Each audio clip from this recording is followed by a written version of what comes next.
জালিমের বাচ্চারা সাইদি সাহেবকে শুধু জেলে নির্যাতন করে নাই, আমাদের কোরআনের বাকি হৃদয়ের স্পন্দনকে তারা বিষাক্ত ইনজেকশন দিয়ে দুনিয়া থেকে শহীদ করে দিয়েছেন। কথা বলেন ঠিক কিনা?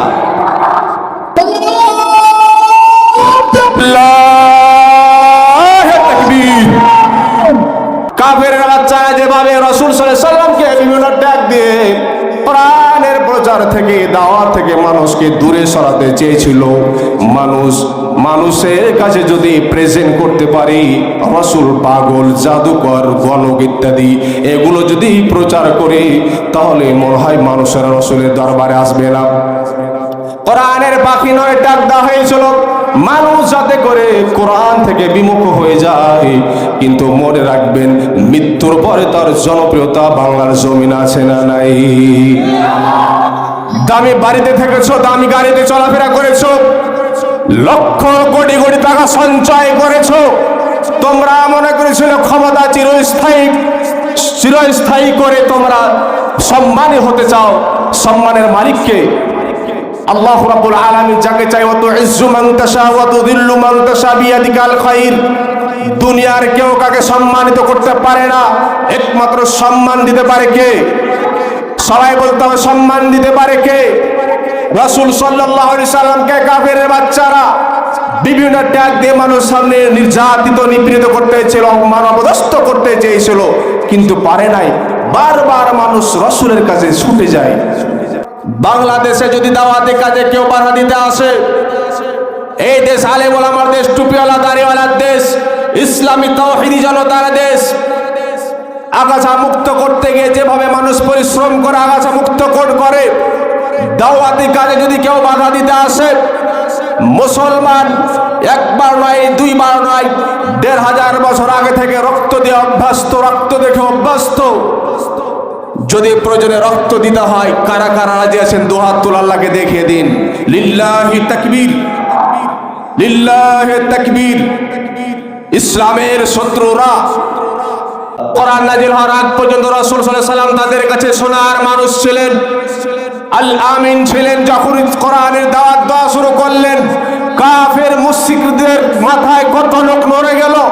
তেমন ভাবে বাংলার জমিনে যারা ইসলামী আন্দোলন করতে চায়, আল্লাহর দ্বীন প্রতিষ্ঠার আন্দোলন করতে চায়, কাফের মুশরিকের অত্যাচারীরা তাদের বিরুদ্ধে বিভিন্ন ভাবে মামলা হামলা করে, শহীদ করে দেয়। কথা বলেন ঠিক কিনা? ইলাহা ইল্লাল্লাহু ওয়াহদাহু লা শারীকা লাহু ওয়া নাশহাদু আন্না সাইয়্যিদানা ওয়া নাবিয়্যানা ওয়া মাওলানা মুহাম্মাদান আবদুহু ওয়া রাসূলুহু আল্লাযী আরসালাহু বিল হাক্কি বাশীরান ওয়া নাযীরা ওয়া দাঈয়ান ইলাল্লাহি বিইذনিহি ওয়া সিরাজাম মুনীরা। আম্মা বা'দু ফাকাদ ক্বালা আল্লাহু সুবহানাহু ওয়া তাআলা ফি কালামিহিল মাজিদ ওয়াল ফুরকানিহিল হামিদ। সবাই পড়ি, আউযু বিল্লাহি মিনাশ শাইতানির রাজীম। বিসমিল্লাহির রহমানির রহিম।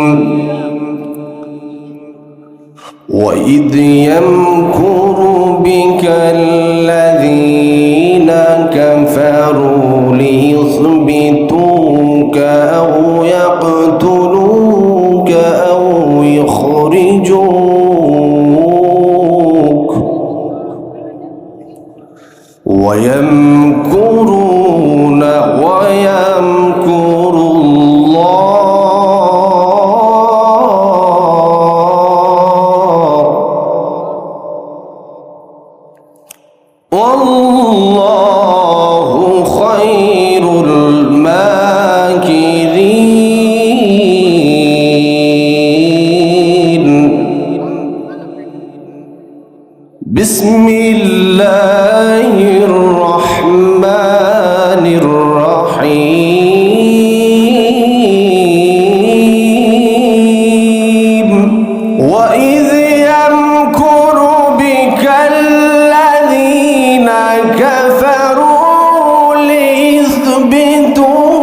ويمكرون ويمكر الله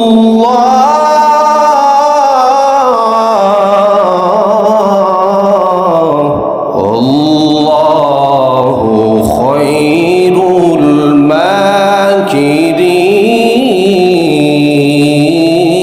الماكرين صدق الله العظيم. وقال تعالى في شان حبيبه محمد صلى الله عليه وسلم إن الله وملائكته يصلون على النبي يا أيها الذين آمنوا صلوا عليه وسلموا تسليما. সবাই জবান খুলে মুহাব্বতের সাথে পড়ি আল্লাহুম্মা সাল্লি আলা মুহাম্মাদিন ওয়া আলা আলি মুহাম্মাদ কামা সাল্লাইতা আলা ইব্রাহিম ওয়া আলা আলি ইব্রাহিম ইন্নাকা হামিদুম মাজিদ. আল্লাহুম্মা বারিক আলা মুহাম্মাদিন ওয়া আলা আলি মুহাম্মাদ كما باركت على إبراهيم وعلى آل إبراهيم إنك حميد مجيد. প্রভু তুমি বলেছ রাসূল দেবে না, বলনি দেবে না মন, বলনি দেবে না হামজাতারিক, খালিদ বিজয় সময়.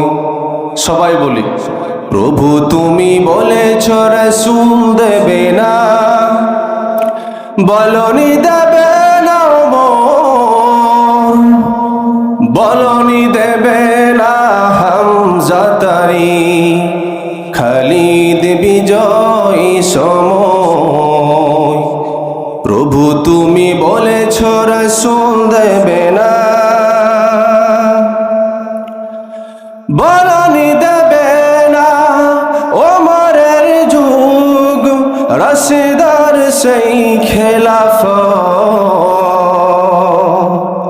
ফিরিয়ে দেবে না আলোর সমাজ, কেটে কেটে আধার রাত, বলনি দেবে না ওমরের যুগ, রাশিদার সেই খেলাফত, ফিরিয়ে দেবে না আলোর সমাজ, কেটে কেটে আধার রাত. পৃথিবীতে আর তুমি প্রভু দেবে না ফুলের সোনালি ধর, বলনি দেবে না হামজাতারিক, খালিদ বিজয় সময়. আলহামদুলিল্লাহ, সর্বপ্রথম শুকরিয়া জ্ঞাপন করছি সেই মহান আল্লাহ রাব্বুল আলামিনের দরবারে যে আল্লাহ রাব্বুল আলামিন আমাদেরকে 8 রসিয়া হোসেন মোর কর্তৃক যুব সমাজ কর্তৃক আয়োজিত 2 দিন ব্যাপী তাফসীর কোরআন মাহফিলের আজকে প্রথম দিন আমার পাশে উপস্থিত রয়েছেন সম্মানিত সভাপতি সাহেব মাওলানা মোহাম্মদ ইব্রাহিম খলিল, বারাকাল্লাহু ফি হায়াতিক, সকল বলি আল্লাহুম্মা আমিন. আরো মঞ্চে উপস্থিত রয়েছেন নায়েবে রাসূল, আলেম উলামা গগন, সামনে উপস্থিত রয়েছেন আমার প্রাণপ্রিয় ভাই ও বন্ধুগণ, পর্দার আড়ালে অন্তরত আমার মা ও বোনেরা, সবাই আমরা সেই মহান আল্লাহ রাব্বুল আলামিনের দরবারে শুকরিয়া জ্ঞাপন করি। সকলে বলি আলহামদুলিল্লাহ। আবারও বলি আলহামদুলিল্লাহ। বিশ্ব মানবতার মুক্তির দূত, নবীদের নবী, শ্রেষ্ঠ নবী, নির্যাতিত নিপীড়িত অসহায় মানুষের আশ্রয় দাতা, সর্বকালের সর্বযুগের সর্বশ্রেষ্ঠ নেতা, শ্রেষ্ঠ শিক্ষাবিদ, অর্থনীতিবিদ, রাজনীতিবিদ, অন্ধকার যুগের আলোর জ্যোতি দেখিয়েছেন জান্নাতের গতি, করেছেন ইমামতি, সমাজের সমাজপতি, মদিনার রাষ্ট্রপতি, জিহাদের সেনাপতি, সৈয়দুল মুরসালিন, খাতামুন নবিয়্যিন, হযরত মুহাম্মদ মুস্তাফা আহমদ মুস্তাফা, সেই নবীর প্রতি আমরা সকলে মুহাব্বতের সাথে পড়ি সাল্লাল্লাহু আলাইহি ওয়াসাল্লাম। সম্মানিত উপস্থিত ভাইয়েরা, আপনারা এখানে উপস্থিত হতে পারে খুশি না বেজার? যারা আওয়াজ দিচ্ছে না মনে হয় তারা বেজার। মাহফিল কর্তৃপক্ষ কি আপনাদেরকে জোর করে ডেকে নিয়ে এসেছে? দুপুরের খাবারের ব্যবস্থা করে, গাড়ি ভাড়া দিয়ে, যে সারাদিনে তোমাকে দিন মজুর দেওয়া হবে, মাহফিল শুনতে আসো, ব্যাপারটি কি এমন? আমরা সবাই এসেছি কিসের মহাব্বতে? কোরআনের মহাব্বতে। এই মহাব্বতকে আল্লাহ রাব্বুল আলামিন যেন কবুল আর মঞ্জুর করে নেয়। সকলে আল্লাহুম্মা আমিন।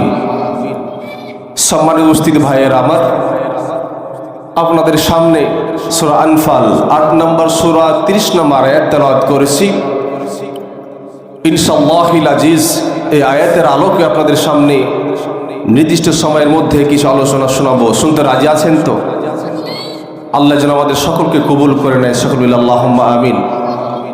আলোচ্য বিষয় হচ্ছে রসুলের দাওয়াতি জিন্দেগি। কি জানার দরকার আছে না? কথা বলতে হবে, জানার দরকার আছে না? নাই?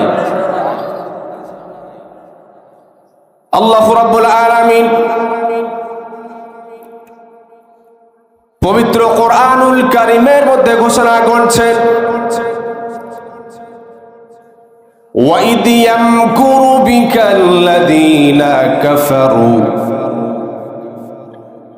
তার হাবিব জনাবে মুহাম্মদুর রাসূলুল্লাহ সাল্লাল্লাহু আলাইহি সাল্লামকে আল্লাহ রাব্বুল আলামিন বলতেছেন, স্মরণ করুন, ওয়াইদ ইয়ামকুরুনা ওয়াইদ ইয়ামকুরু বিকাল্লাযীনা কাফারু। কাফেররা ষড়যন্ত্র করেছিল লিইউসবিতুকা, বন্দী করার, আও ইয়াকতুলুকা, কিংবা হত্যা করার, আও ইখরিজু, কিংবা তোমাকে বের করে দেওয়ার। এরপর আল্লাহ রাব্বুল আলামিন বলতেছেন, ওয়ায়ামকুরুনা, তারা পরিকল্পনা করে, চক্রান্ত করে, তারা চক্রান্ত করে। ওয়ায়ামকুরুল্লাহ, আল্লাহ রাব্বুল আলামিন পরিকল্পনা করেন। আল্লাহু খায়রুল মাকিরিন, আল্লাহ রাব্বুল আলামিন হচ্ছে উত্তম পরিকল্পনাকারী। আমরা কি বুঝলাম?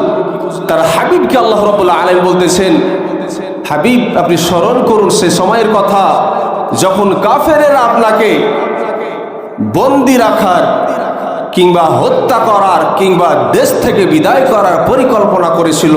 আল্লাহ রাব্বুল আলামিন তাদের পরিকল্পনাকে ধূলিসাৎ করে দিয়েছিলেন। কি বলেন, কথা ঠিক কিনা? সম্মানিত উপস্থিতি ভাইয়েরা আমার,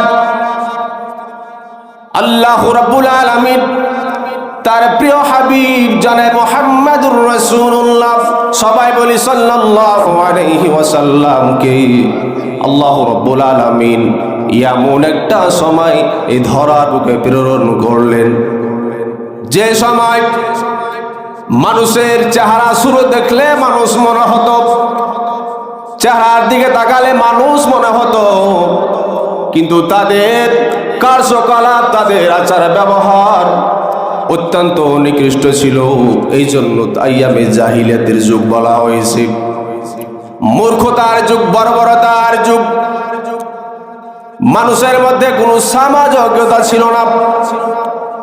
ধর্ষণ করা, নারীদের ইজ্জতকে লুণ্ঠন করা ইত্যাদি বেহাপনা কাজে তারা লিপ্ত থাকতো, অন্ধকার যুগে বসবাস করত।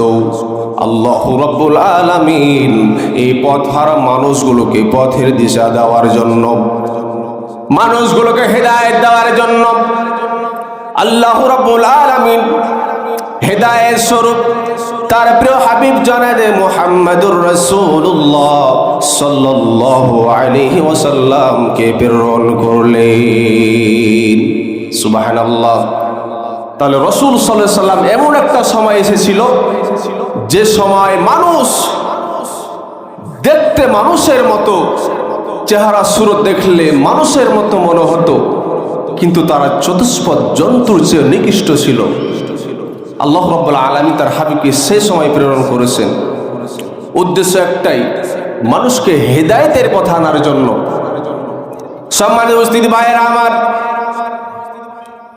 আমরা যখন কোনো কর্মক্ষেত্রে লোক খাটাই মেনটেন করার জন্য, যদি কোনো গাইডলাইন দেওয়ার জন্য কোনো মানুষ না থাকে, মানুষেরা তাদের খেয়াল খুশি মতো চলে কি চলে না। আপনি যদি একটা গরুর পালকে ছেড়ে দেন, গরুগুলো মানুষেরা কাম করে বসবে, কি বলেন, বসবে কি বসবে না? মানুষদেরকে সঠিক পথে ফিরে আনার জন্য আল্লাহ রাব্বুল আলামিন রাসূল বার্তাবাহক হিসাবে আমার রাসূল জনাবে মুহাম্মদুর রাসূলুল্লাহ সাল্লাল্লাহু আলাইহি সাল্লামকে প্রেরণ করলেন। মনোযোগ গভীর করতে হবে প্রিয় ভাইয়েরা আমার। রাসূল সাল্লাল্লাহু আলাইহি সাল্লাম এমন একজন মহামানব ছিলেন। রাসূল সাল্লাল্লাহু আলাইহি সাল্লাম নবুয়ত প্রাপ্তির আগ পর্যন্ত তিনি সবার মনে জায়গা দখল করে নিয়েছিলেন, ভালোবাসার পাত্র হয়েছিল। মানুষেরা মহাব্বত করত, ভালোবাসত, স্নেহ করত, প্রশংসা করত। আব্দুল্লাহর ছেলে মুহাম্মদ ছেলেটি অত্যন্ত ভালো, অনেক ভালো স্বভাবের, তার চরিত্র, তার আখলাক অত্যন্ত ভালো। প্রিয় ভাইয়েরা আমার, যখন আল্লাহর কালামের দাওয়াত দিতে শুরু করলেন, কালিমার দাওয়াত দিতে শুরু করলেন, তখন কাফিরদের চোখে আমার রাসূল শত্রুতে পরিণত হয়ে গেল। আজকেও যদি বাংলার জমিনে কেউ হকের পথে দিয়ে থাকতে চায়, যাদের চোখে আপনি ভালো ছিলেন, হকের পথে টিকে থাকার কারণে আপনি তাদের কাছে খারাপ হয়ে যেতে পারেন কি পারেন না? এটি আজকে নতুন বিষয় নয়, ১৫০০ বছর আগে থেকে চলে আসছে, আর সিলসিলা জারি রয়েছে। আপনি যদি হকের পথে থাকেন, বাধা আসবে, বিপত্তি আসবে, জুলুম আসবে, নির্যাতন আসবে, হতাশ হলে চলবে না মুসলমান। কারণ আল্লাহর নবী যে সময় মানুষদেরকে দাওয়াত দিয়েছিল, সে সময় আরব বিশ্বে একজনও মুসলমান ছিলেন না, একজন ইমানদার ছিলেন না। ঠান্ডা মাথা একবার চিন্তা করে দেখুন, একজনও ইমানদার নাই, একজনও মুসলমান নাই, সেই সময় দাওয়াতে কাজটা কতটা কঠিন একবার চিন্তা করে দেখুন। এখন তো আমাদের মাঝে মুসলমান কামিনা থাক নামে তো আছে, তাই না?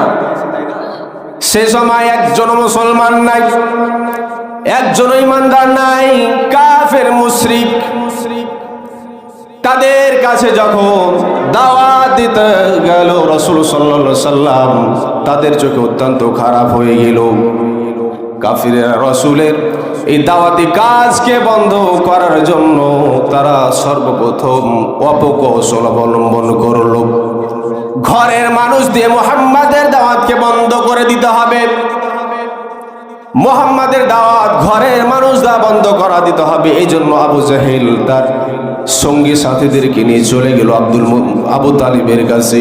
আমরা সবাই জানি রাসূল সাল্লাল্লাহু আলাইহি সাল্লাম জন্মের আগেই তার বাবাকে হারিয়েছেন, কি আমরা জানি না? রাসূল সাল্লাল্লাহু আলাইহি সাল্লাম জন্মের পরে তার মাকে হারিয়েছেন।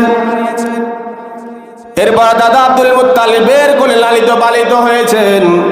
দাদা আব্দুল মুত্তালিব যখন মৃত্যুবরণ করেছেন, তার চাচা আবু তালিবের কোলে লালিত পালিত হয়েছে।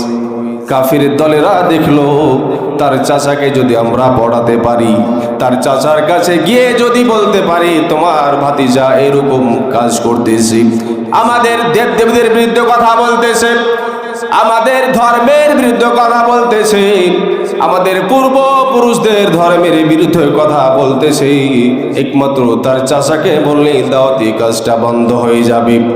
এই জন্য তার চাচাকে বলল, আবু তালিব তুমি কি খবর রাখো, তোমার ভাতিজা ইসলাম ধর্মের দাওয়াতি কাজ শুরু করেছে, দাওয়াত দেওয়া শুরু করেছে, তোমার ভাতিজাকে ডেকে বোঝাও। রাসূল সাল্লাল্লাহু আলাইহি সাল্লামকে ডাক দেওয়া হলো, ওগো মুহাম্মদ সাল্লাল্লাহু আলাইহি সাল্লাম, মুহাম্মদ সাল্লাল্লাহু আলাইহি সাল্লামকে ডাক দেওয়া হলো, ও আমার ভাতিজা তুমি নাকি বাপ দাদাদের ধর্মের বিরুদ্ধে কথা বলতে শুরু করেছো, পূর্বপুরুষদের ধর্মের বিরুদ্ধে কথা বলা শুরু করেছো, কতটুকু সত্য? রাসূল বললেন, আমি আমার বাপ দাদাদের ধর্মের বিরুদ্ধে কথা বলতে শুরু করেছি, কারণ তারা যাদের ইবাদত করে তারাই হচ্ছে নিজের খালিক, তারা নিজেরা হচ্ছে তার খালিক, তারা নিজেরাই মূর্তি তৈরি করে, নিজেরাই আবার ইবাদত করে। আমি এমন একজন রবের দাওয়াত দিতেছি যে রব সারা বিশ্বের প্রতিপালক, আমি একজন রবের ইবাদত দিতেছি, তিনি তাওহীদ প্রতিষ্ঠা করতে চাচ্ছি। রাসূল সাল্লাল্লাহু আলাইহি সাল্লামের চাচা আবু তালিব দেখলো ভাতিজা সঠিক পথে রয়েছে, আবু জাহেলকে বলল, তোমরা তোমাদের কাজ চালিয়ে যাও, আমার ভাতিজা তাদের কাজ চালিয়ে যা, কেউ কাকে বাধা প্রদান করো না। কাফিররা দেখলো নিজের মানুষ দিয়ে দাওয়াতি কাজ বন্ধ করা গেল না। আপনাদের কি মনে হয় কাফিরেরা সরে গেল যে না থাক আর কিছু বলবো না, বিষয়টি কি এমন? সম্মানিত ভাইরা আমার, তারা ষড়যন্ত্র শুরু করে দিল, চক্রান্ত শুরু করে দিল, কিছুতেই মুহাম্মাদের দাওয়াত জ্বালিয়ে দেওয়া যাবে না। মুহাম্মদ যদি এভাবে দাওয়াত দেওয়া শুরু করে, কারণ মুহাম্মদ এত সুন্দর করে কথা বলে, মুহাম্মাদের কণ্ঠের ভিতরে এত জাদু, তার চেহারার দিকে তাকালে যে কেউ তার প্রতি আসক্ত হয়ে যায়। সুবহানাল্লাহ। তারা একটা পরিকল্পনা করল, সামনে হজের মৌসুম আসতেছে, লোকেরা বিভিন্ন জায়গা থেকে মক্কায় আসবে, এই মানুষ বহিরাগত মানুষগুলোকে যদি দাওয়াত দেওয়া শুরু করে দেয় তাহলে তো মুসলমানের সংখ্যা বেড়ে যাবে, কিছুতে এই কাজটা হতে দেওয়া যাবে না।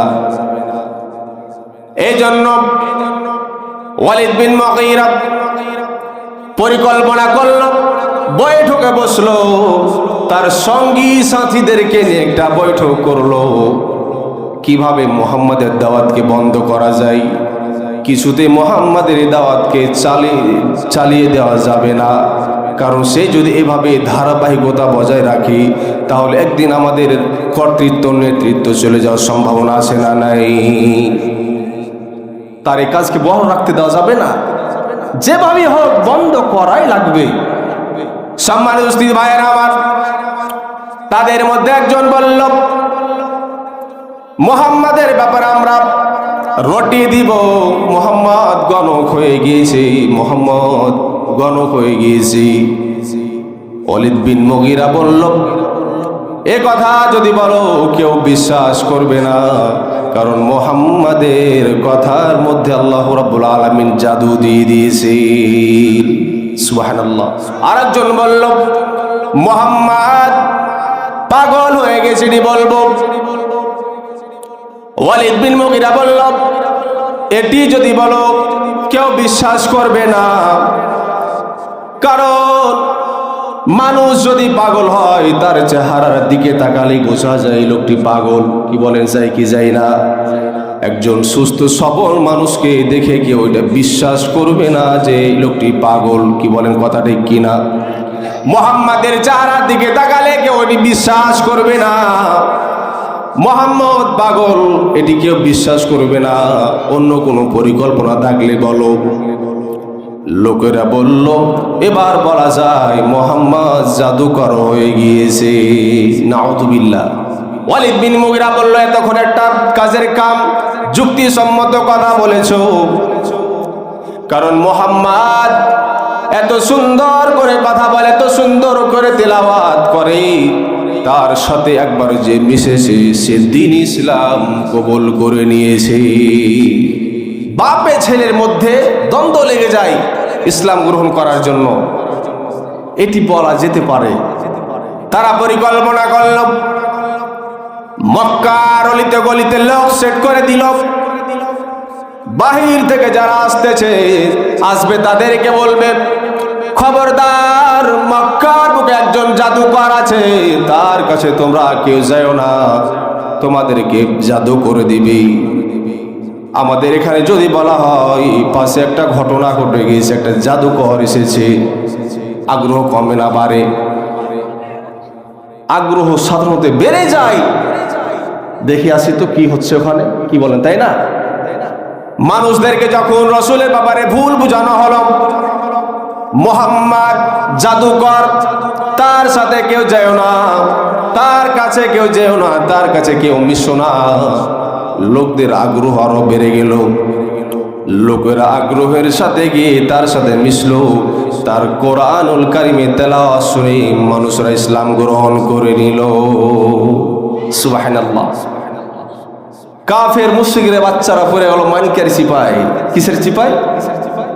মাইনকার চিপায় পড়ে গেল। হাই কপাল, এত ষড়যন্ত্র করলাম, এত পরিকল্পনা করলাম, এত মিটিং করলাম, এত বৈঠক করলাম, তারপরও দেখছি মানুষকে রসুলের কাছ থেকে আটকানো যাচ্ছে না। কি করা যায়? সম্মানিত উপস্থিতি ভাইয়েরা আমার, আল্লাহ রাব্বুল আলামিন পবিত্র কোরআনুল কারীমের মধ্যে বিষয়গুলো তুলে ধরলেন। আমার রসুলকে মিথ্যা অপবাদ দিয়ে তারা ষড়যন্ত্র করেছে, রসুলকে ত্যাগ দিয়েছে। আজকেও বাংলার জমিনে কাফের মুশরিকের উত্তরসূরি আছে না নাই? আলেম উলামা যেমন রসুলের উত্তরসূরি, কাফের বেঈমানের উত্তরসূরি বাংলার জমিনে আছে। তারা চায় দাওয়াতি কাজ যেন বন্ধ হয়ে যায়, এই জন্য তো আলেমদের বিভিন্ন ষড়যন্ত্রের শিকার করে ফেলে। মনে রাখতে হবে, এই ইসলাম এমনি এমনি আসে নাই। এই ইসলামের শুরুটা ফুল বিছানো কোনো পথ ছিল না। এই ইসলামের পথটা, স্টার্টিংটা ছিল পিচ্ছিল পথে, রক্তের পিচ্ছিল পথে। কথা বলেন ঠিক কিনা? আজও যদি আপনি ইসলামের পথে টিকে থাকতে চান, আপনার বিরুদ্ধে মামলা হতে পারে, হামলা হতে পারে, বিভিন্ন ষড়যন্ত্রের শিকার হতে পারেন। তাই বলে কি আপনি দিন থেকে সরে যাবেন নাকি? যদি সরে যেতেন রসুল, আজকে আমার আপনার পর্যন্ত দিন ইসলাম পৌঁছতো না। কথা বলেন ঠিক কিনা? কারণ এই ইসলাম এসে মক্কা মদিনা থেকে আপনি সামান্য এখানে মাহফিল শোনার জন্য আপনাকে হাঁটি হাঁটি পা পা করে আসতে হয়েছে। কি বলেন, তাই না? এক পা করে আসতে হয়েছে, নাকি কেউ নাজিল হয়ে পড়ে গিয়েছেন? আস্তে আস্তে হেঁটে হেঁটে আসতে হয়েছে। ইসলামের শুরুটা, স্টার্টিংটা এতটা সহজ ছিল না যতটা আমরা সহজ মনে করি। আমাদের কাছে সহজ হবে স্বাভাবিক, কারণ আমরা তো রক্ত দিয়ে ইসলাম গ্রহণ করি না। দাদা মুসলমান, বাবা মুসলমান, জন্মসূত্রে আমি মুসলমান হয়ে গিয়েছি। এই জন্য আমার কাছে ইসলাম ধর্মটা খুব একটা গুরুত্ব নাই। আমাদের সমাজে কালিমা দেয়া ভিক্ষা করা হয়। কি কথা ঠিক কিনা? সে সময় যারা কালিমা উচ্চারণ করেছে তাদেরকে ফাঁসির কাস্টে ঝোলানো হয়েছে, তাদেরকে শহীদ করে দেওয়া হয়েছে। আর আজকে মুসলমান দেখি কালিমা পড়ে ভিক্ষা আদায় করে। এটা কি ভিক্ষার কালিমা? কারণ তারা জানতো কালিমার মধ্যে সব আছে। নিজের বানানো যতগুলো মূর্তি আছে, লাত উজ্জা যতগুলো রয়েছে, এগুলো মানুষের বানানো। যখন একজন মানুষ তাওহীদের উচ্চারণ করেছে বাণী, তখন সে আল্লাহকে স্বীকার করে নিয়েছে, আল্লাহকে স্বীকৃতি দিয়ে দিয়েছে। এই জন্য তো কাফের মুশরিকরা যখনই কাউকে কালিমা উচ্চারণ করতে দেখেছে তার খবর হয়েছে কি হয় নাই। কিন্তু আজকে আমরা কালিমার মর্ম বুঝি না, কালিমার দাম আমাদের কাছে নাই। সম্মানিত উপস্থিতি ভাইয়েরা আমার, যুগে যুগে ক্ষণে ক্ষণে কাফের মুশরিকরা ষড়যন্ত্র করে আল্লাহ পরিকল্পনা করেছেন। কাফিরদের ষড়যন্ত্র দুর্বল, আল্লাহর পরিকল্পনা উত্তম। রাসূলের দাওয়াতি কাজ বন্ধ করার জন্য বিভিন্ন ট্যাগ দেওয়া হয়েছে। আজকে আলেম ওলামাদেরকে বিভিন্ন ট্যাগ দেওয়া হয়, ধর্ষণকারী, মামলাকারী ইত্যাদি, রাজাকার বানানো হয়। তাই বলে কি এই দিন ইসলাম থেকে, দিন ইসলামের প্রচার থেকে আলেম ওলামা দূরে সরে হবে নাকি? সম্মানিত উপস্থিতি ভাইয়েরা আমার, যতই ট্যাগ লাগানো হোক, মিথ্যা অপবাদ দেওয়া হোক, মানুষের সামনে মানুষের চোখে আপনাকে ছোট করা হোক, আলেম ওলামা দিন প্রচার থেকে দূরে সরে যাবে না। কারণ আলেম ওলামা হচ্ছে রাসূলের উত্তরসূরি। এই উত্তরসূরি রাসূলের কাছ থেকে শিখেছে। কারণ রাসূল নিজের তাজা রক্ত বিলিয়ে দিয়েছে দাওয়াতি কাজ করতে গিয়ে, কিন্তু বিন্দু পরিমাণ সরে যায় নাই। আজকে আলেম ওলামার প্রতি যদি নির্যাতন করা হয়, ফাঁসির কাস্টে ঝুলানো হয়, আলেম ওলামা ফাঁসির কাস্টে ঝুলতে রাজি, তারপর তিনি দাওয়াতি কাজ থেকে আলেম ওলামাকে দিনে দূরে সরাতে পারবে না, পারবে না, পারবে না। কথা বলেন ঠিক কিনা? সম্মানিত উপস্থিতি ভাইয়েরা আমার, রাসূলকে বিভিন্ন ট্যাগ লাগানো হলো, মিথ্যা বলে প্রচার করানো হলো, একটাই কারণ, যাতে করে মানুষেরা মুহাম্মাদের কাছ থেকে সরে যায়, মুহাম্মাদের কাছে না যায়, মুহাম্মাদকে ভুল বুঝতে পারে। কথা বলেন ঠিক কিনা? সম্মানিত উপস্থিতি ভাইয়েরা আমার, কাফেররা এখানে এখান্ত হন নাই, তারা এখানে সরে যান নাই। মুহাম্মাদের ব্যাপারে আরো পরিকল্পনা করলো, ষড়যন্ত্র করলো মুহাম্মদ সাল্লাল্লাহু আলাইহি ওয়াসাল্লামের দাওয়াতি কাজকে বন্ধ করার জন্য। কুরাইশদের বাদশা নজর বিন হারিস সে সময়ের একজন বিত্তশালী ব্যবসায়ী ছিলেন।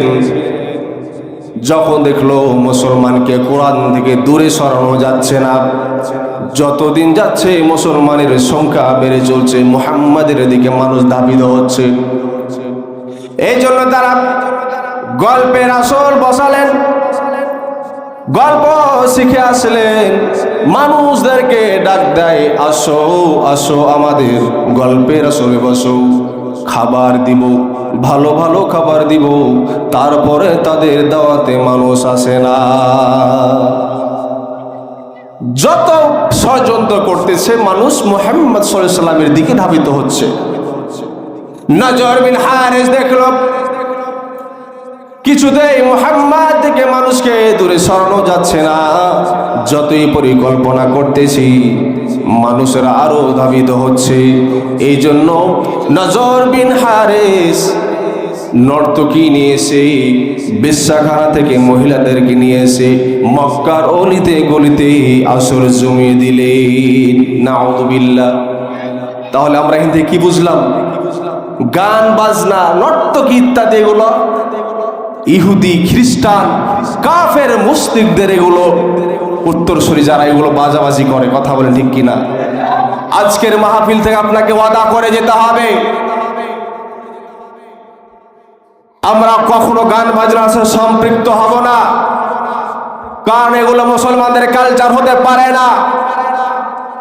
আজকে যুব সমাজ কর্তৃক আয়োজিত মাহফিলতে আপনাদেরকে এটি অনুরোধ করতে চাই, আমাদের সমাজে প্রচলন রয়েছে, কুসংস্কার রয়েছে, বিবাহ শাদী ইত্যাদি যত রকমের অনুষ্ঠান রয়েছে, সব অনুষ্ঠানে আমরা গান বাজনা দিয়ে উদ্ভাবন করি। কথা বলেন ঠিক কিনা? এটি করবেন না, এটি কোনো নবী সাহাবীর কোনো এগুলো আমল নয়, এগুলো কাফির মুশরিকদের আমল। আপনি যদি এই আমলটা করেন তাহলে কাফির মুশরিকের সাথে আপনার হাসন হবে। কি আমরা চাই কি? সম্মানিত উপস্থিতি ভাইয়েরা আমার, নজর বিন হারিস মানুষদেরকে আকৃষ্ট করার জন্য, মানুষদেরকে তাদের কাছাকাছি আনার জন্য তারা বেশ্যাখানা থেকে, পতিতা থেকে মহিলা নিয়ে আসলো। নর্তকী নিয়ে এসে মক্কার অলিতে গলিতে গান বাজনা শুরু করে দিল মানুষকেই পাগল বানানোর জন্য। কিন্তু যখনই যার কানে একবার কোরআনের তেলাওয়াত গিয়েছে সে আর কখনো এগুলোর সাথে সম্পৃক্ত হতে পারে নাকি? একবার চিন্তা করে দেখুন,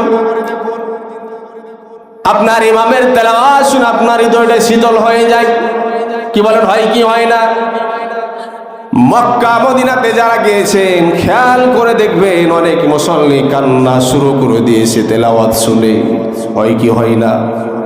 যার উপর কোরআন নাজিল হয়েছে তিনি যদি কোরআন তেলাওয়াত করে কোরআনটা কত শ্রুতি মধুর হবে একবার চিন্তা করে দেখো। সুবহানাল্লাহ, চিন্তা করা যায় যার কানে একবার রাসূলের তেলাওয়াত গেছে সে আর কখনো এগুলোতে যেতে পারে না। তারা দেখলো মানুষ আসে না, মানুষদেরকে ডাকাডাকি করে তারপর আসে না, মুহাম্মাদের দিকে তারা ছুটে যায়। এরপর তারা একটা ষড়যন্ত্র করলো, রাসূলের ব্যাপারে তারা ষড়যন্ত্র করলো, মানুষদেরকে বলে দিল মুহাম্মাদের নবুয়ত মিথ্যা, নাউযু বিল্লাহি মিন যালিক। তার নবুয়ত মিথ্যা, সে নিজেই নবী স্বীকার করতেছে, কারণ দুনিয়াতে কোনো মানুষ নবী হতে পারে নাকি? তাদের এটা ধারণা যে মানুষ নবী হতে পারে না, ফেরেশতা নবী হবে, নবুয়তের দায়িত্ব ফেরেশতারা পালন করবে, তাদের এটি ধারণা। আল্লাহ রাব্বুল আলামিন তাদেরকে জানিয়ে দিলেন যে আল্লাহ রাব্বুল আলামিন যদি এই দুনিয়াতে ফেরেশতার বসবাস করতেন তাহলে ফেরেশতাই নবী পাঠাতেন। মানুষের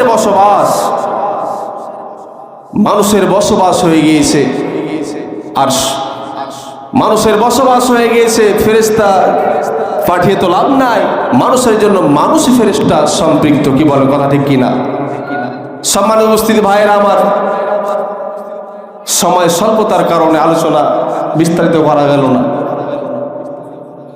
তো রাসূলের স্টার্টিংটা, দাওয়াতি কাজের স্টার্টিংটা খুব একটা ফুল বিছানো পথ ছিল না, রক্ত রঞ্জিত করে দিয়েছেন, নিজের তাজা শরীরে রক্ত বিলিয়ে দিয়েছেন। রাসূল নিজের মায়া না করে নিজের জীবনকে বাজি রেখে দাওয়াতি কাজ চালিয়ে গিয়েছেন। আমরা তারই উত্তরসূরি, কি বলেন কথা ঠিক কিনা? আমরা দাওয়াতি কাজ চালিয়ে যাব, কার মন খারাপ কার মন ভালো এটা দেখার বিষয় আমাদের নয়, এটা স্বাভাবিক বিষয়, কারো মনে ভালো হবে কারো মনে খারাপ হবে। বাংলাদেশে যদি দাওয়াতি কাজে কেউ বাধা দিতে আসে, এই দেশ আলেম ওলামার দেশ, টুপিওয়ালা দাড়িওয়ালার দেশ, ইসলামী তাওহীদি জনতার দেশ। আগাছা মুক্ত করতে গিয়ে যেভাবে মানুষ পরিশ্রম করে আগাছা মুক্ত করে, দাওয়াতি কাজে যদি কেউ বাধা দিতে আসে, মুসলমান একবার নয় দুইবার নয় ১৫০০ বছর আগে থেকে রক্ত দিয়ে অভ্যস্ত, রক্ত দেখে অভ্যস্ত। যদি প্রয়োজনে রক্ত দিতে হয়, কারা কারা রাজি আছেন দুহাত তুলে আল্লাহকে দেখিয়ে দিন। লিল্লাহি তাকবীর, লিল্লাহি তাকবীর। ইসলামের শত্রুরা লিল্লাহি তাকবীর। আল্লাহ যেন আমাদের হাতগুলোকে কবুল আর মঞ্জুর করে নেয়, সকলে মিলে আল্লাহুম্মা আমিন। হাত নামাই। তো যেটি বলতেছিলাম, আমাদের জীবনকে বাজি রেখে ইসলামের পথে চলতে হবে, কারো মন ভালো খারাপ দেখে লাভ নাই। আল্লাহ রাব্বুল আলামিন আমাদের সকলকে যেন ইসলামের পথে, তাওহীদের পথে রাসূলের মতো করে কবুল আর মঞ্জুর করে নেয়, সকলে মিলে আল্লাহুম্মা আমিন। কোরআন নাযিল হওয়ার আগ পর্যন্ত রাসূল সাল্লাল্লাহু আলাইহি ওয়াসাল্লাম তাদের কাছে সোনার মানুষ ছিলেন, আল আমিন ছিলেন। যখন কোরআনের দাওয়াত দেওয়া শুরু করলেন, কাফের মুশরিকদের মাথায় কত লোক নড়ে গেল। তেমন ভাবে বাংলার জমিনে যারা ইসলামী আন্দোলন করতে চায়, আল্লাহর দ্বীন প্রতিষ্ঠার আন্দোলন করতে চায়, কাফের মুশরিকের অত্যাচারীরা তাদের বিরুদ্ধে বিভিন্নভাবে মামলা হামলা করে, শহীদ করে দেয়। কথা বলেন ঠিক কিনা? সম্মানিত উপস্থিতি ভাইয়েরা আমার, কাফেররা যেভাবে নবীর দাওয়াত বন্ধ করার জন্য বিভিন্ন অপকৌশল অপকৌশল অবলম্বন করেছিল, ষড়যন্ত্র করেছিল। বাংলার জমিনে আমাদের সুপরিচিত কোরআনের পাখিকে ষড়যন্ত্রের শিকার করা হয়েছিল। রাসূল সাল্লাল্লাহু আলাইহি সাল্লামকে যেমন ভাবে বিভিন্ন ডাক দেওয়া হয়েছিল, কোরআনের পাখিকেও সেম ভাবে ডাক দেওয়া হয়েছিল। সে এগুলোর সাথে সম্পৃক্ত নয়, মিথ্যা দেওয়া হয়েছিল, জেলের মধ্যে বন্দী করা হয়েছিল। কিন্তু যখন দেখলো জেলের মধ্যে বন্দী করে তারা ক্ষান্ত হন নাই। কোন কারণে যদি কোরআনের পাখি জেল থেকে বের হতে পারে, তাহলে বাংলার জমিন আবার বিশাল জনসম্মুখে কোরআনের বাণী প্রচার করবে, বাংলাদেশটা ইসলামী আন্দোলনের ঘাঁটি হয়ে যাবে। এই ভয়ে তারা আমাদের কোরআনের পাখিকে ফাঁসির মঞ্চে ঝোলার ব্যবস্থা করেছিল। ফাঁসির মঞ্চের ব্যবস্থা করার পর যখন দেখলো কোরআনের পাখিকে যদি ফাঁসি দেওয়া হয়, তাহলে বাংলার জমিন রক্তে রঞ্জিত হয়ে যাবে। কারণ একটা নয়, দুইটা নয়, হাজার নয়, লক্ষ লক্ষ মানুষ কোরআনের পাখির জন্য জীবন দিতে প্রস্তুত। এই জন্য তারা ফাঁসিকে ক্যান্সেল করে দিয়ে যাবজ্জীবন দিল। কি আমরা জানি না? সম্মানিত উপস্থিতি ভাইয়েরা, আমার এখানে শেষ নাই। তারা রাসূল সাল্লাল্লাহু আলাইহি সাল্লামের মতো করে ষড়যন্ত্রের শিকার করেছিল। বের হতে পারলেই লক্ষ লক্ষ মানুষ নিয়ে আজকে আপনাদের সামনে চ্যালেঞ্জ ছুড়ে বলতে চাই, বাংলার জমিনে এমন কোন ময়দান নাই কোরআনের পাখি যদি জেল থেকে বের হয়ে তাফসীর পেশ করতেন জায়গা দিতে পারে, তার কোনো জায়গা আছে নাকি? আমরা সবাই জানি আজহারি সাহেবের মাহফিলে 10 লক্ষ মানুষ হয়, কি জানি না? আমির হামজার মাহফিলে 10 লক্ষ মানুষ হয়। কিন্তু কোরআনের পাখির মাহফিল যদি হতো, আমাদের বুকের মধ্যে একটা স্বপ্ন ছিল, আকাঙ্ক্ষা ছিল, কোরআনের পাখির একটা 1 মিনিট হলে বক্তব্য আমরা সচক্ষে দেখতে চাই। স্বপ্ন ছিল না আমাদের? এই স্বপ্নকে পূরণ করতে দেওয়া হয় নাই। জালিমের বাচ্চারা সাইদি সাহেবকে শুধু জেলে নির্যাতন করে নাই, আমাদের কোরআনের পাখির হৃদয়ের স্পন্দনকে তারা বিষাক্ত ইনজেকশন দিয়ে দুনিয়া থেকে শহীদ করে দিয়েছেন। কথা বলেন ঠিক কিনা? কাফেরের বাচ্চারা যেভাবে রাসূল সাল্লাল্লাহু আলাইহি সাল্লামকে বিভিন্ন ডাক দিয়ে কোরআনের প্রচার থেকে, দাওয়াত থেকে মানুষকে দূরে সরাতে চেয়েছিল, মানুষের কাছে যদি প্রেজেন্ট করতে পারি রাসূল পাগল, জাদুকর, গণক ইত্যাদি এগুলো যদি প্রচার করে, তাহলে মনে হয় মানুষেরা রাসূলের দরবারে আসবে না। কোরআনের পাখি নয় ডাক দেওয়া হয়েছিল মানুষ যাতে করে কোরআন থেকে বিমুখ হয়ে যায়। কিন্তু মনে রাখবেন, মৃত্যুর পরে তার জনপ্রিয়তা বাংলার জমিন আছে না নাই? দামি বাড়িতে থেকেছো, দামি গাড়িতে চলাফেরা করেছো, লক্ষ কোটি কোটি টাকা সঞ্চয় করেছো, তোমরা মনে করেছিল ক্ষমতা চিরস্থায়ী করে তোমরা সম্মানী হতে চাও। সম্মানের মালিককে আল্লাহ রাব্বুল আলামিন যাকে চাই ওয়া তুইজ্জু মান তাশা ওয়া তুযিল্লু মান তাশা বিয়াদিকাল খায়র। দুনিয়ার কেউ কাকে সম্মানিত করতে পারে না, একমাত্র সম্মান দিতে পারে কে? সবাই বলতে হবে, সম্মান দিতে পারে কে? রাসূল সাল্লাল্লাহু আলাইহি সাল্লামকে কাফেরের বাচ্চারা বিভিন্ন ট্যাগ দিয়ে মানুষ সামনে নির্যাতিত, নিপীড়িত করতে চেয়েছিল, অপদস্থ করতে চেয়েছিল, কিন্তু পারে নাই। বারবার মানুষ রাসূলের কাছে ছুটে যায়। সম্মানিত উপস্থিতি ভাইয়েরা আমার, রাসূল সাল্লাল্লাহু আলাইহি সাল্লামের কাছ থেকে মানুষকে দূরে সরার জন্য তারা একটা অপশক্তি অবলম্বন করলো। তারা রাসূলের নবুয়তকে অস্বীকার করলো। মনে আছেন আপনাদের? রাসূলের দাওয়াতি কাজকে দূরে সরানোর জন্য তারা রাসূলের নবুয়তকে পর্যন্ত অস্বীকার করে বসলো। কিন্তু আল্লাহ রাব্বুল আলামিন যখন কোরআনের আয়াত নাজিল করে দিলেন, তখন মানুষের কাছে এটা পরিষ্কার হয়ে গেল, একমাত্র আল্লাহ রাব্বুল আলামিনের এটি প্রেরিত রাসূল। সুবহানাল্লাহ। সম্মানিত উপস্থিতি ভাইয়েরা আমার, এরপর আবু জাহেল, নমরুদ, আবু জাহেল, কাফের মুশরিকরা, তাদের দল বলে লোকেরা এখানে ক্ষান্ত হন নাই। যখন দেখলো রাসূলের ব্যাপারে এভাবে অপকৌশল অবলম্বন করে রাসূল থেকে মানুষকে দূরে সরা যায় না, এরপর তারা আরো একটা অপকৌশল অবলম্বন করলো। অবলম্বনটা কি করলো? রসুল মিথ্যাবাদী, রসুল গণক ইত্যাদি ট্যাগ দিয়ে তাকে মানুষ থেকে দূরে সরাতে চেয়েছিল। সম্মানিত উপস্থিতি ভাইয়ের আমার, এরপর চলে গেল কুরাইশদের একটা পণ্ডিতের কাছে গিয়ে পরামর্শ চাইল কিভাবে মুহাম্মাদের দাওয়াত থেকে মানুষকে দূরে সরানো যায়। পণ্ডিত একটা পরামর্শ দিল, পরামর্শ ভালো না খারাপ দিবে, খারাপ একটা পরামর্শ দিল, তোরা মুহাম্মাদকে গিয়ে বলো তুমি যদি আকাশের চাঁদটাকে দ্বিখণ্ডিত করতে পারো তাহলে আমরা তোমাকে নবী হিসাবে মেনে নিব। রাসূল সাল্লাল্লাহু আলাইহি ওয়াসাল্লাম নিশ্চুপ হইলেন। জিবরিল আমিন এসে বললেন, ইয়া রাসূলুল্লাহ, ইয়া হাবিবাল্লাহ, আপনি চিন্তিত হবেন না, আপনার শুধুমাত্র সাদা আঙ্গুলটাকে আপনি চাঁদের দিকে ইশারা করেন, আল্লাহ রাব্বুল আলামিন আপনার আঙ্গুলের ইশারায় চাঁদটাকে দ্বিখণ্ডিত করে দিবেন। সুবহানাল্লাহ। আল্লাহ রাব্বুল আলামিন জানেন ইকতারাবাতিস সাআ, চন্দ্র দ্বিখণ্ডিত হয়েছে, কিয়ামত নিকটবর্তী হয়ে গিয়েছে। সুবহানাল্লাহ। কাফের মুশরিকরা দেখলো যে আমাদের অপশক্তি অপকৌশল মনে করে লাভ নাই, তারা জানিয়ে দিল এটা চলে আসা জাদু, এটা চলমান জাদু। এখানেও তারা স্বীকার করলো না। রাসূল সাল্লাল্লাহু আলাইহি সাল্লামকে এখানে তারা ছাড় দেয় নাই। রাসূলের দাওয়াতি কাজকে বাধা প্রদান করার জন্য তারা আরেকটা অপকৌশল অবলম্বন করলো।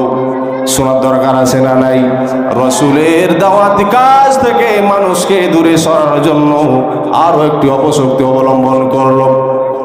অবশেষে তারা কোরআন যে রাসূলের প্রতি নাজিল হয়েছে তারা মিথ্যা প্রতিপন্ন করলো যে তোমার পর কোরআন নাজিল হয় নাই, তুমি নিজে বানিয়ে বানিয়ে কোরআন তেলাওয়াত করো। কাফেররা বিশ্বাস করো না যে আল্লাহর পক্ষ থেকে, তারা চ্যালেঞ্জ ছুড়লো যেটি তোমার নিজের বানানো কিতাব। আল্লাহ রাব্বুল আলামিন জানিয়ে দিলেন, ওয়া ইন কুনতুম ফি রাইবিম মিম্মা নাযালনা আলা আবদিনা ফাতু বিসূরাতিম মিন মিথলি ওয়াদউ শুহাদাআকুম মিন দুনিল্লাহি ইন কুনতুম সাদিকিন। আল্লাহু আকবার। কাফেররা রাসূলকে চ্যালেঞ্জ করলো, তুমি বানিয়ে বানিয়ে তেলাওয়াত করো, কারণ রাসূল সাল্লাল্লাহু আলাইহি সাল্লাম যে তেলাওয়াত করে কোরআনটা হচ্ছে ছন্দময়।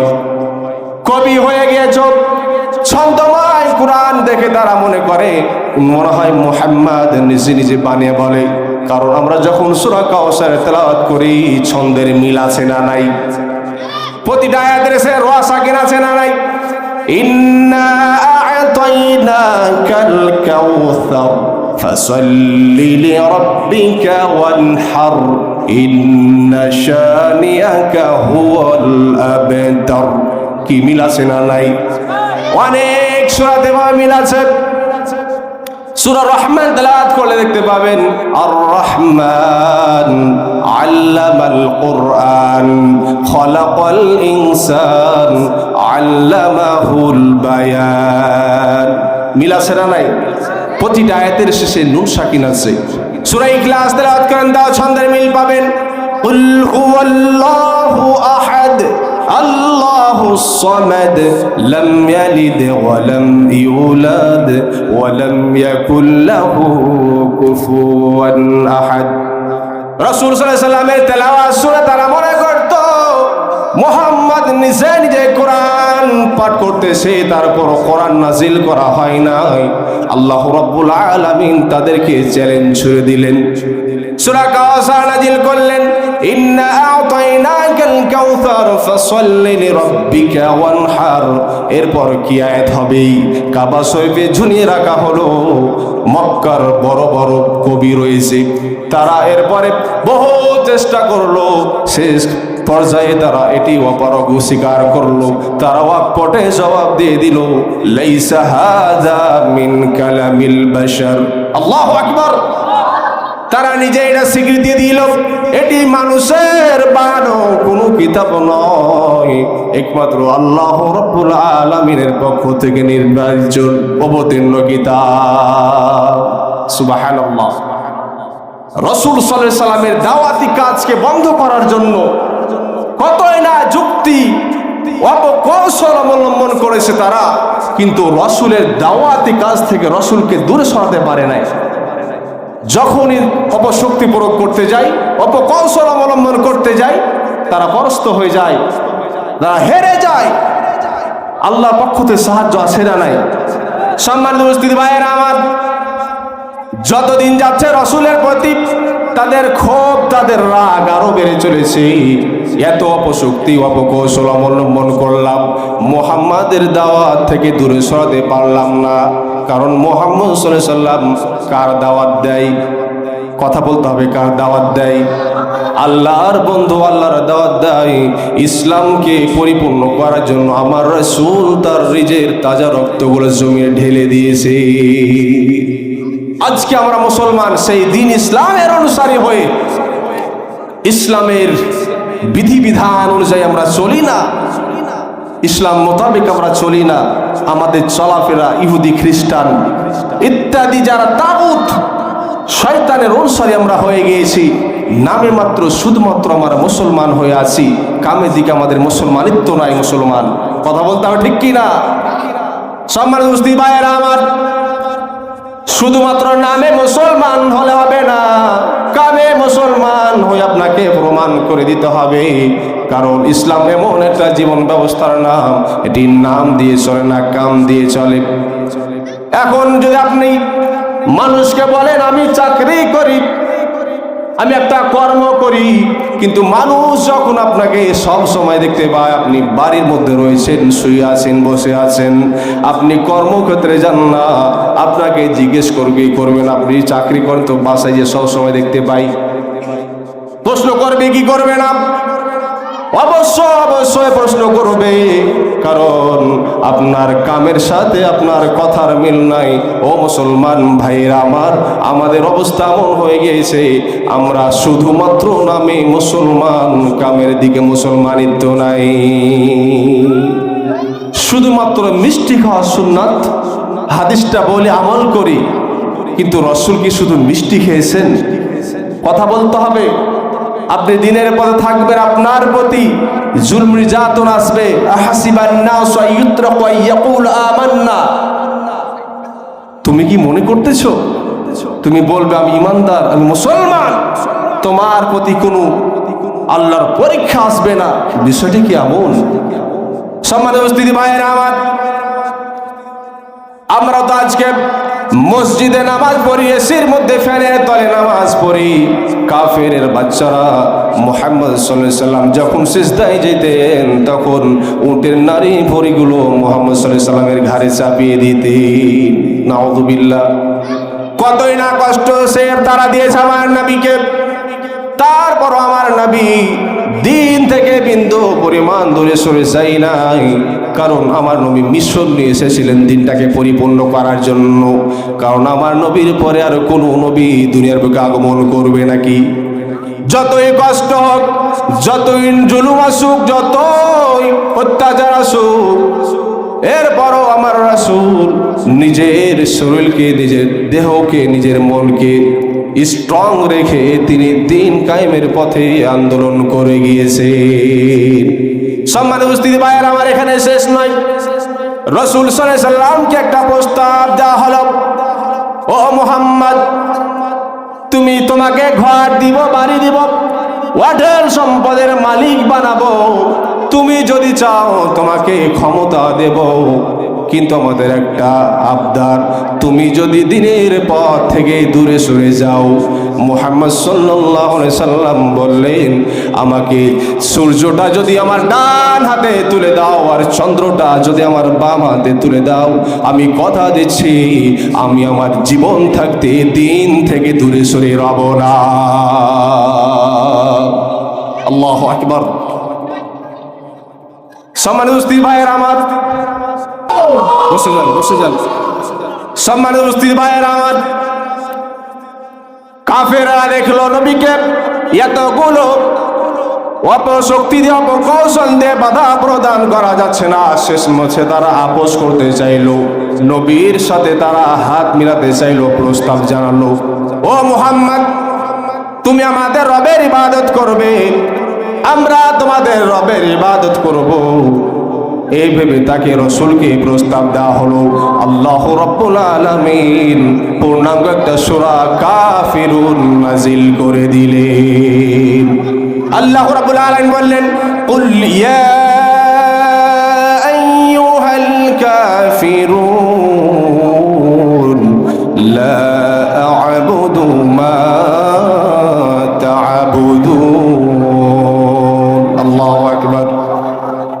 রাসূলের সাথে আপোষ করতে চাইলো, শেষ পর্যন্ত দেখলো কোনো গতি নাই, তুমি আমার রবের ইবাদত করো, আমি তোমার রবের ইবাদত করি। রাসূল শুনে নাই। আজকেও বাংলার জমিনে রাসূলের উত্তর সরে আছে, কোনো আপোষ নাই, কোনো মিল মোহাব্বত নাই, একমাত্র দিন কায়েমের পথে মুসলমান এগিয়ে যাবে। যত সুযোগ সুবিধা প্রদান করা হোক মুসলমানের পথ থেকে দূরে সরে যাবে না। কথা বলেন ঠিক কি না? লিল্লাহি তাকবীর, লিল্লাহি তাকবীর। ওয়া আখিরু দাওয়ানা আলহামদুলিল্লাহ। আসসালামু আলাইকুম ওয়া রাহমাতুল্লাহ।